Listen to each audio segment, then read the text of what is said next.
Hello and welcome to a slightly unusual vlog episode. This week we are going deep behind the scenes at the diary as we're going to dye 10 different colourways together.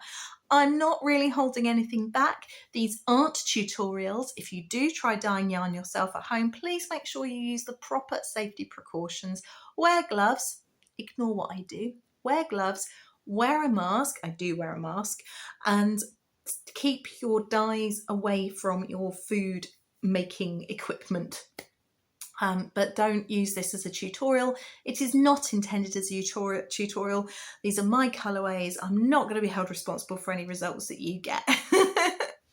So just as my little disclaimer, but I do hope you enjoy seeing some of the process. It's going to be slightly different because I'm doing all of these as stovetop and oven dyes.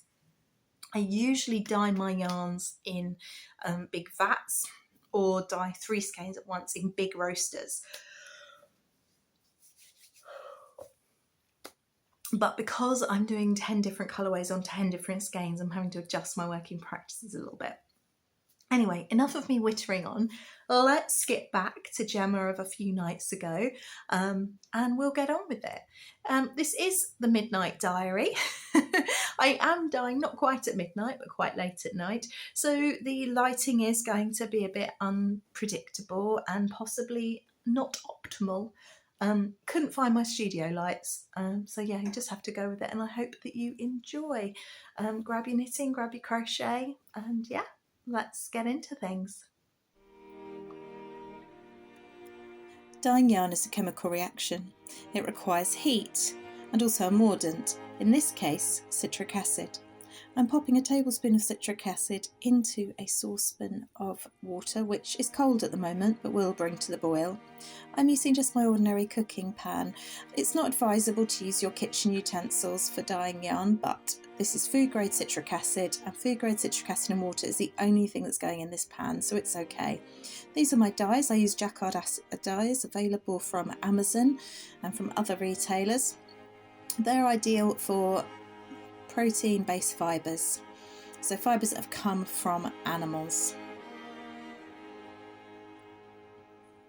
The yarn I'm dyeing today is a mix of protein and plant-based fibre, which does mean the colours will behave differently, which is all part of the fun. I'm obviously going to go for blues. Here I am dipping a clean cup into the water. As I said, nothing that touches dyes will go into this saucepan, so it is still safe to use for food use. Which colour? Not that one. Maybe that one. That one.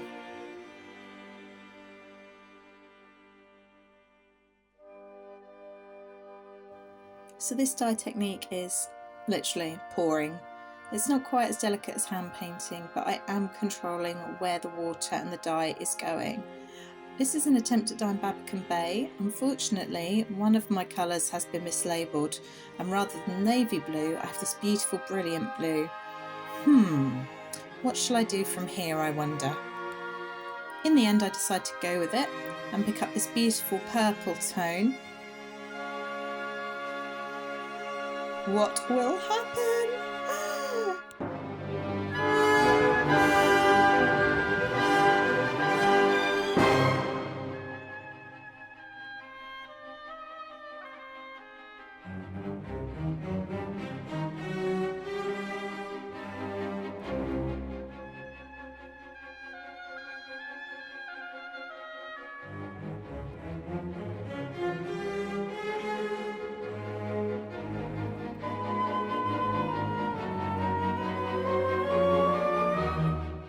Onto the second colourway now, and this time I'm starting by adding boiling water into the tray. This has got acid in it again.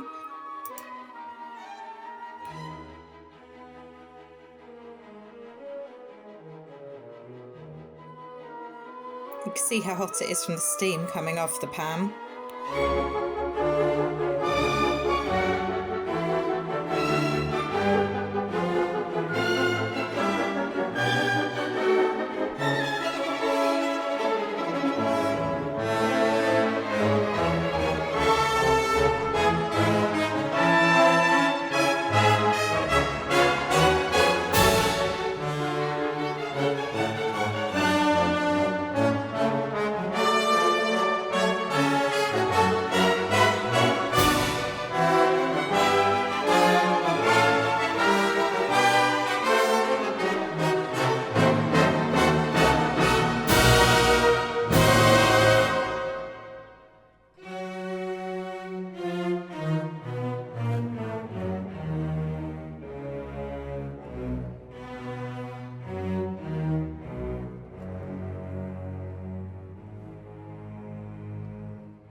Hi, this is probably going to be really grainy because my phone seems to struggle in low light.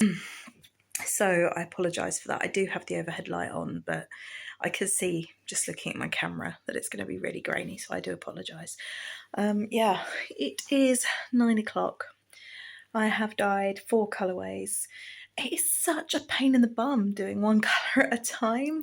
I usually do 2 or 3 skeins, probably 3 skeins at once, and the colours I'm dyeing, I usually dye in what's called immersion dyeing. So I use my big stock pans and get the water bubbling, get all the dye mixed in the pan, and then, you know, dunk the yarn. And so it's really awkward having to change my dye style to suit the roasting tins, because the roasting tins are better for one skein at a time.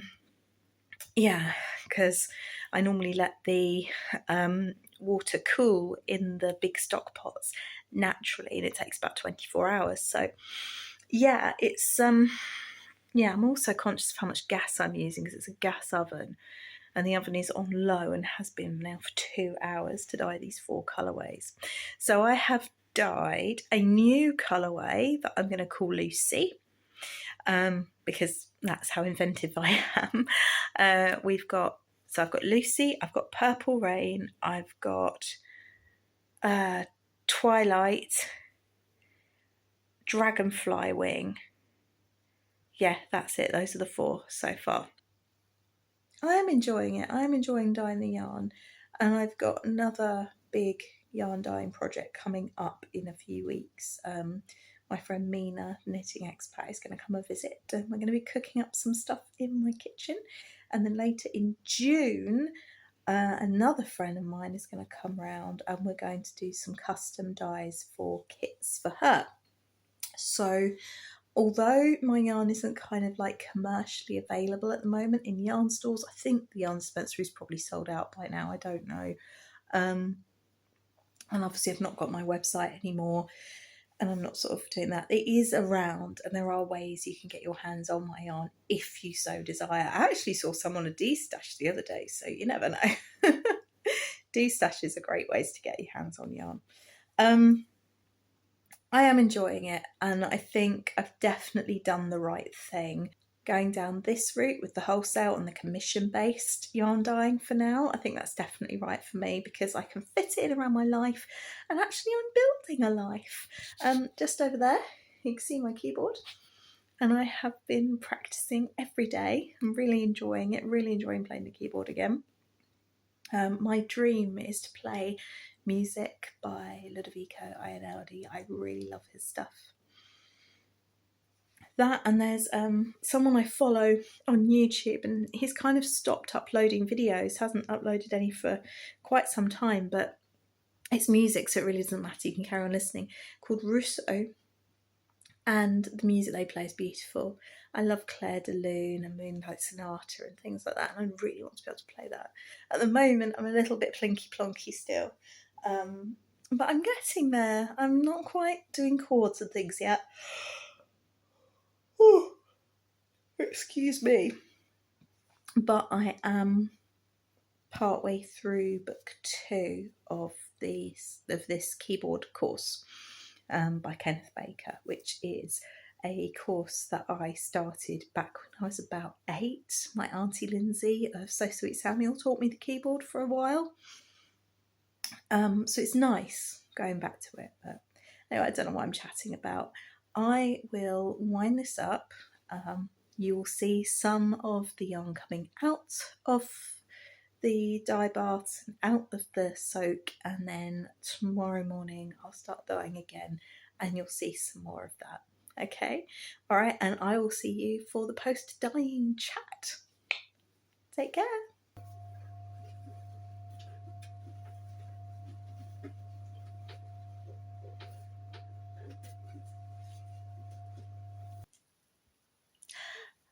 Hello. It is now the evening of the next day. I didn't manage to get any yarn dyed tonight, but that's sorry, I didn't manage to get any yarn dyed this morning, but that's okay. We had quite a busy day. now Robin's in bed, I'm looking forward to just chilling and dyeing some yarn. I've got a few ideas of what I'm going to do with these ones. I'm still thinking about doing the kind of signature collection, thinking about Myra, Aurora Borealis, and Grubby Goldfish, among others. But yeah, we'll see what happens. I've just put the skeins from last night through a spin cycle on the washing machine to get some of the water out. So now I've got to hang them up. But my phone's about to die, and because I'm vlogging this, I'm going to put it on charge for a bit first and kick back with the podcast and just relax for a bit before this evening's dyeing starts. So I will see you a bit later on. There's going to be some more dyeing montage now, and I'll see you for the big reveal in a minute.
Hello, it is now the end of the vlog and I have finished dyeing the yarn. It is dry and it is ready to go to Lucy at Purl. So let's have a look and see what I've got here. I have got 10 colourways, all dyed on my merino tencel base, which is a 50-50 blend of superwash merino from mulesing-free sources. And the superwash is resin treated rather than with harsh chemicals, so it's good. Well, it's not bad for the environment. And tencel, which is a trademarked fibre, and it's made from crushed wood pulp. Other versions are known as like LYS, but tencel comes from this specific place. And the cat's decided that he wants to join in. You can't look at the yarn. Sit there. Right, don't want cat fluff on the yarn. So I'm going to take you through now the 10 colourways that are dyed and dried, and I'm so excited. Some of them you might recognise. I've never dyed most of these on my merino tencel base before, and I'm so thrilled how they've come out. So first of all is this one, which is a variation on a colourway I did from my Kent collection, and this was when I was living in Kent. It needs a good thwacking before I skein it up, but this is Moat Park. It was a variation of Moat Park. Hang on, it's got caught round itself. Yeah, as you can see, it's got beautiful kind of plummy reddish colours, gold tones, greens, kind of sprucey greens. So yeah, it's fairly autumnal, but I really do like it. And if I just twist it up now, it's going to look a mess because, as I said, it needs a good thwacking. Technical term. My cat is determined to get in on this action.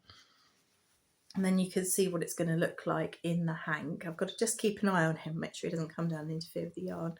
And that gives you an idea of what it looks like in the hank. I love it. I'm so pleased with it. So there we are. Okay, next, I'm not doing this in any particular order, by the way. This is literally just how they've come off the arrow into my arms. Where are you going? You belong over there. Right, this one is one that you may recognise if you are a long-term supporter of the Midnight Dyery. It's from my days as the project bag, and it's called Aurora Borealis. I feel like every dyer has a Northern Lights inspired colourway. This is one of the first colourways I dyed, and I didn't realise that the concept of the Northern Lights was so popular, but I don't mind. This one's my version of the Northern Lights. Don't you even think about it. Stay there. Right. Oh gosh, I've got to move quickly now. Right, that's that twisted. You stay away from Mama's yarn. What have you done to your nose? You've hurt yourself. Been in a fight. Oh dear. Anyway, there we are. You can see it a bit clearer there. Look at the shine from that merino tencel. It's worked so beautifully. I could not be more thrilled with it. I just keep looking at the skein instead of the camera, so I do apologise. But yeah, I love it. It's purples and teals and a bit of black, quite moody. All right, next up, another OG from my project bag days. This colourway is called Myra. It was the first sweaters quantity I ever sold. Sold a sweaters quantity of it at the Woolmonty show in 2019 to Pocket Giraffe Knits, I think she went by, Rachel. It was actually dyed by my friend Myra originally. I invited her round to play with yarn dyes as a thank you for the support she'd given me during a period of illness of mine. And she very kindly said that I could make it a repeatable colourway. And I have. So this is Myra, as you can see. Purples and pinks on a mint base. And it actually knits up really beautifully. I've got... Magnus has chosen to sit on the electronic trains to scratch. Now he's going into his nice quiet bed.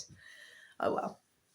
I've got a Spindrift shawl somewhere. I might have a picture of it if I can't find the actual one. knit in Myra, and again, just look at that sheen. Here we go. So I'm really, really pleased with that. I just love it. Right, are there any other original? Yeah, here we go. So this is another first for Merino Tencel. It is my hands down most popular colourway. I think the Midnight Dyery, the project bag, it's kind of become synonymous with blues. Blue is definitely my colour. I do a lot of blues. They're a pig to photograph, so selling them online is not easy. But selling them in person and local yarn stores really works. So that works out well. But before I found my calling card, which was the blues, I had a go at dyeing a colourway, and I was aiming for a kind of pumpkin spice latte situation. And what I ended up with was this. And I pulled it out of the dye pot and I looked at it in absolute disgust. And my husband said, "What's wrong with it? It's really nice." And I said, "No, it's not. It's like some sort of grubby goldfish. It's horrible." And so grubby goldfish, it was disparagingly named. And to my amazement and now delight, it is my best-selling colourway. It's the one that I think most people associate with me. And again, I've never dyed it on Merino Tencel before, but doesn't it work beautifully? This whole thing tonight is going to be me blowing my own trumpet, I think, but I put in the work, so why shouldn't I? Oh, wow. That could not have come out better if I tried. Absolutely, absolutely love it.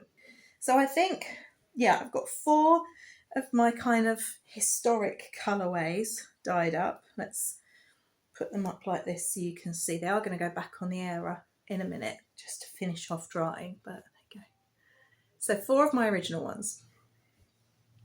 And then I've got some of my first Tencel collection that I did, and I've re-dyed those. And the other ones, because the Say Hello To boxes are 10 gram minis in 10 completely different colourways, I wanted to be a little bit mindful of how Lucy's customers might use these yarns. So 5 of them are intended as a kind of fade and they play together, but they are colourways that I did originally. And 4 of them, actually no, 4 of them are original colourways, 2 are new colourways, but they all work together, and the other ones kind of lend themselves more to something scrappy, or it's kind of my signature collection. And so they get a flavour of what the Midnight Dyery is, as well as something they can practically use. So this one is neutral tones. I've dyed this on all my bases, including Merino Tencel, and I absolutely love it. It's named for a Philip Larkin poem, Neutral Tones. And it's just, it's a very bleak poem. Do have a look at it if you can. But I think there's a real poignant beauty in it, and that's what's come across in this grayscale skein here. All right, next up is Purple Rain. I actually knit a Birdwatcher tee out of this one. This one's come out slightly paler than the original version, but it's got these moments of silver grey, and all of these have these moments of silver grey. It's a technique called glazing, where you layer such a pale version of a colour over the others that it kind of does effectively act like a glaze. It's almost translucent. It doesn't block out any of the original colour, and it transforms it to these beautiful moody tones that I love here. And depending obviously what colour you use, I've glazed with black, believe it or not. And yeah, I just think it's really, really pretty. Okay, so that's neutral tones. This one, no, that was Purple Rain. This one is Twilight, and as you can see, it's blues. Same idea, but blues. This is a more recent colourway from one of my more recent collections that I did for the Yarn Dispensary. This one sold out very quickly, and it is, oh, there you go, you can see the teal in there. It is called Dragonfly Wing. Who named this one? It was either Sue or Julie James. I think it, oh, I just poked myself with a cable tie. I'm pretty sure it was Sue that named a Dragonfly Wing, but we shall see. Anyway, it was unnamed and I stuck it in the shop without a name because who needs names really when you see the colours? But there we are. Just going to fold up, skein up Twilight as well. So I want you to see how these work together. Oh, dear me.